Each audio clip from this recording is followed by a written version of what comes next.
Good evening बच्चों। बच्चों class 11th की एक्सरसाइज चल रही है 7.4। उसका आज लास्ट क्वेश्चन है, उसे हम फटाफट खत्म करते हैं जल्दी से बिना टाइम गवाए। क्वेश्चन नंबर 9 है हमारे पास। क्वेश्चन नंबर 9 क्या है बच्चों? अगर आप जब स्कूल जाएंगे तो आप देखो 9 सब्जेक्ट होते हैं वहाँ पर 11th में जाओगे ना। Hindi, English, math, physics, chemistry, biology, commerce, सही, आर्ट और मिलिट्री साइंस ले सकते हैं आप। 9 सब्जेक्ट होते हैं आपके पास, पर 2 होते हैं कंपलसरी। तो बच्चों ध्यान से रखना, कुल विषयों की संख्या बराबर बच्चों, कुल विषय कितने दिए आपको? कुल विषय दिए बच्चों 9। कितने दिए? 9। अब बच्चों क्या जो फिक्स है, फिक्स को बोलेंगे नियमित अनिवार्य विषय।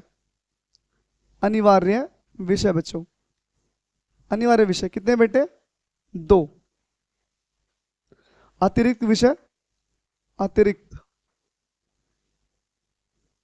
कितने बच्चे भाई? 7 बच्चे। समझ गए बच्चों? कितने बच्चे? 7। अब समझेंगे ध्यान से हमारी बात। अब क्वेश्चन में क्या कह रहा है, लिखता हूं, total number of subjects is equals to 7। Compulsory subject, compulsory subject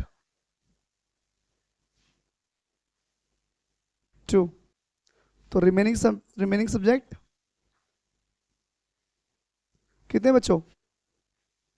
कितने बचेंगे भाई? कितने बचे? अच्छा टोटल सब्जेक्ट 9 है बच्चों। कितने हैं? 9। तो कितने बचेंगे? बस 7 बचेंगे। अब एक बात बताओ, आप स्कूल गए एडमिशन लेने के लिए, उसने कह दिया भैया सब्जेक्ट है 9, 2 कंपल्सरी, हिंदी और इंग्लिश, 5 सब्जेक्ट आपको लेने हैं, 2 फिक्स कर दिए। सही है बच्चों? 9 सब्जेक्ट थे, 2 फिक्स कर दिए, 7 सब्जेक्ट बचे। अब 7 में से आपको 5 सब्जेक्ट टोटल चाहिए, 5 सब्जेक्ट, 2 फिक्स हो गए। आपको कितने चाहिए? हमें चाहिए 3 और। आप 11th क्लास में होंगे तो ध्यान समझो, 2 फिक्स हैं, हिंदी और इंग्लिश फिक्स हो गए। आपने कितने सब्जेक्ट चूज करे? 3 सब्जेक्ट चूज करेंगे, फिजिक्स, केमिस्ट्री और मैथ्स, या फिजिक्स, केमिस्ट्री, बायोलॉजी। समझते हैं बच्चों? अब लिखेंगे 7 विषयों में से 3 विषय चुनने के तरीके, बच्चों। Number of types to choose 3 subjects from 7 subjects से बच्चों क्या लिखेंगे? 7C3। सॉल्यूशन करते हैं। Factorial 7, factorial 3, factorial 7 - 3। 7 को बाहर करिए, 4 बाहर करिए, 7 को बाहर करिए, 6 को बाहर करिए, 5 को बाहर करिए, 5 रहने दो बस, 4 रहने दो। सही, 4 नीचे बाहर करिए, 3 को, 3 × 2, यहाँ कितना बचेगा? 4। 4 से 4 क्या हो गया? कैंसिल, 3 × 2 जा 6, एकदम 7 × 5 जा 35।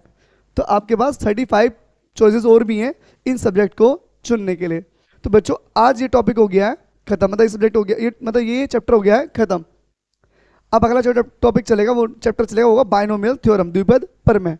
इस चैप्टर के इंपॉर्टेंट क्वेश्चन को उनसे अगर आप जानना चाहते हो तो मुझे कमेंट कर देना, पर्सनल मैसेज कर देना। तो मैं इस चैप्टर से या अब तक के 7 चैप्टर में से जो भी इंपॉर्टेंट क्वेश्चन है वो उनके लिए मैं वीडियो बना दूंगा अलग से कि चैप्टर इंपॉर्टेंट है, क्वेश्चन कर लीजिए इस चैप्टर में से। मतलब क्वेश्चन नहीं होगा, मेन जो एग्जाम में आने हैं उनमें से बनेगा। ठीक है बच्चों? जैसे इसी चैप्टर में देखना चाहो तो एक क्वेश्चन है इंडिपेंडेंस। इंडिपेंडेंस कर लेना। एक है बच्चों, एक है बच्चों इक्वेशन, एक है मंडे, एक है मिसिसिपी, एक है परम्यूटेशन, एक है एग्जामिनेशन। ये 4 क्वेश्चन कर लेना। इन चारों में से एक क्वेश्चन बनेगा एग्जाम में। और टीचर थोड़ा अच्छे लेवल का है तो एग्जाम्पल से देगा पेपर, और टीचर सिंपल है, साधारण है, तो आपको ओनली एक्सरसाइज में क्वेश्चन देगा, ओनली एक्सरसाइज में से। तो परेशान मत होना, चैप्टर को खत्म। आपको चैप्टर पसंद आया तो बता देना, समझ में आया नहीं आया तो भी बता देना। आज के लिए इतना ही। थैंक यू, धन्यवाद बच्चों।